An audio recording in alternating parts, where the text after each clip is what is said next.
সূৰ্যানুভ হওক মই ঘোঁৰাঘাটা হাইস্কুলৰ বৰ্তমান শ্ৰেণীৰ এগৰাকী ছাত্ৰ হওঁ তো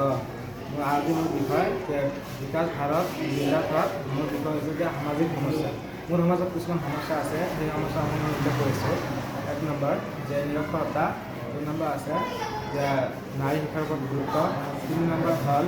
যে অন্ধবিশ্বাস আৰু কুসংস্কাৰ যে নিৰক্ষৰতা কেনেকৈ দূৰ কৰিব পাৰি তেওঁৰ মাজত বিভিন্ন বৃদ্ধ মানুহসমূহৰ যে নিৰক্ষৰতাত ভুগি আছে সেইবিলাক আমাক দূৰ কৰিব লাগে 2 নম্বৰ যিটো আছে অন্ধবিশ্বাস অন্ধবিশ্বাসটো মানে মানুহৰ বেমাৰ আজাৰ হ'লে এই ডক্টৰৰ ওচৰত নগৈ আগতে কবিৰাজ বা বেলেগৰ ওচৰত যায় তো এইবিলাক মোক দূৰ কৰিব লাগে ইহঁতৰ মাজত বৈজ্ঞানিক দৃষ্টিভংগী কেনেকৈ আমি দাঙি ধৰিব পাৰোঁ এইবিলাক ভুল আমি কেনেকৈ সমাজখনৰ পৰা দূৰ কৰিব পাৰোঁ ইয়াৰ বিষয়ে আমাক গুৰুত্ব দিব লাগিব